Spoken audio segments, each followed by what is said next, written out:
मेरी माताओं से एक निवेदन हमेशा रहा है, आज फिर निवेदन करेंगे। तुम मांग में सिंदूर भरो। मांग में जब सिंदूर भरते हो तो एक बात अपने अंदर उतार कर रखना, तुम्हारे तैयार होने का जो कक्ष है, तुम्हारे श्रृंगार का जो कमरा है, तुम्हारे तैयार होने की जो जगह है, वहां पर लकड़ी का सिंदूरा जरूर रखा करो। प्लास्टिक का सिंदूरा मत रखो। सिंदूरा जानते हो आप लोग? अरे बोलो तो जानते हो? जिसमें लकड़ी के सिंदूरे में सिंदूर भरा हुआ, कुंकू उसमें भरा हुआ, लकड़ी के सिंदूर।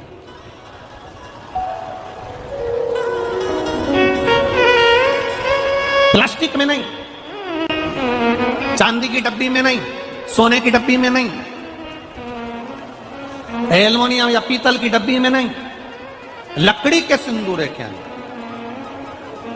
और उस लकड़ी के सिंदूर के अंदर उस सिंदूर को पड़ा रहने दो और उसे उसमें से आप अपनी मांग के अंदर लगे, लकड़ी के उसमें से।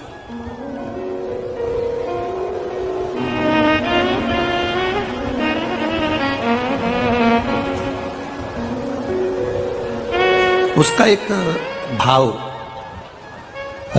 आपके यहां जब ब्राह्मण देवता शादी के समय पर मांग भरवाते होंगे, लड़के से कहते होंगे कि ये लड़की की मांग भरो, उस समय पर लकड़ी के सिंदूरे का महत्व ब्राह्मण देवता अपनी पोथी में से पढ़कर बताते होंगे कि लकड़ी का सिंदूरा क्या महत्व रखता है।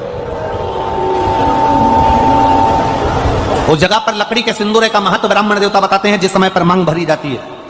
और मांग भरते समय ब्राह्मण देवता लकड़ी के सिंदूरे का महत्व बताते हैं कि पंचदेव, पंचायत, पंचदेव, भगवान विष्णु, मां दुर्गा, गणेश जी, सूर्य नारायण और भगवान शंकर। कितने देव? जम के बोलिए जरा। पंचदेव। पंचदेव शिव पंचायत के ये 5 देवता लकड़ी के सिंदूरे के अंदर रहते हैं।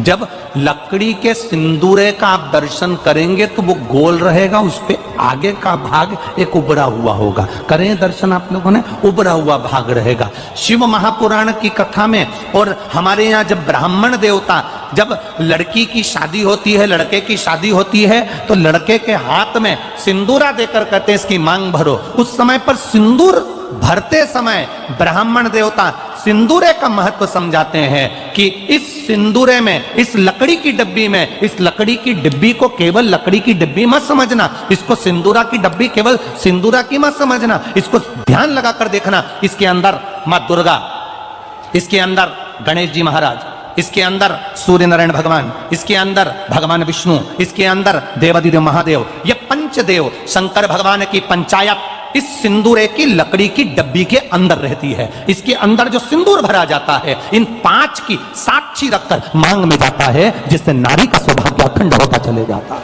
अब अरे गुरुजी ये तो ओल्ड फैशन है, इसलिए लोग आजकल वो लकड़ी का डब। कितने लोग हैं आप लोग आपके कमरे में जिसमें तुम तैयार होती हो?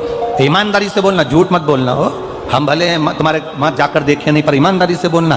तुम जितनी बैठी हो ना, इसमें से कम बस 2-4% लोग ऐसे होंगे जिनके घर में तैयार होने वाले कमरे में लकड़ी के डब्बे में सिंदूर है। बाकी के जितनी बैठी हो ना, सब वो प्लास्टिक की डब्बी से लगा ले। प्लास्टिक, थोड़ा उसके महत्व को समझो। बोलो री जी हो, कितनों के घर में रखा है? झूठ मत बोलना रही हो, बिल्कुल झूठ नहीं बोलना, सत्य बताओ कितने लोगों के यहाँ रखा है? 1 2 3 4 5 6 7 8 9 10 11 12 12:30।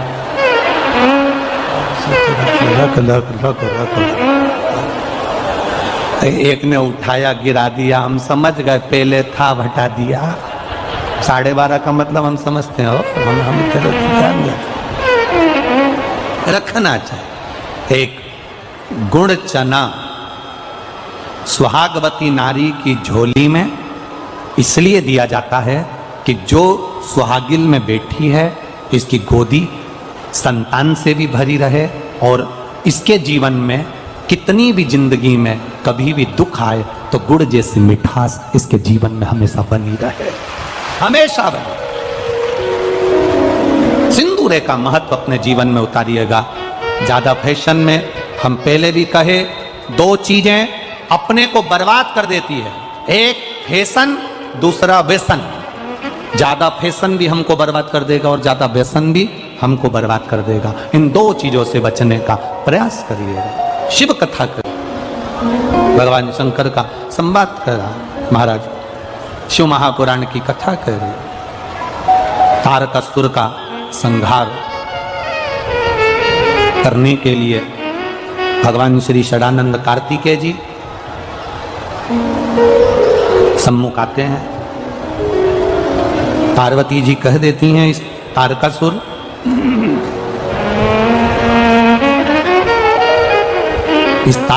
को, कार्तिकेय, इस तारकासुर के हृदय में शिव का वासा है, इसलिए इसके प्राणों को हृदय से, केवल एक शंकर ही ऐसे हैं जो आपके बीच में शिवलिंग के रूप में विराजमान है। उसको स्पर्श कर कर भी आप उसको गले लगा कर भी कह सकते हो कि बहुत दुखी हूं मैं, आज मुझे संभाल ले, मेरा कष्ट तू जान जा, मैं बहुत कष्ट में हूं, तेरे सिवा कोई नहीं है मेरा, आप उससे कहो,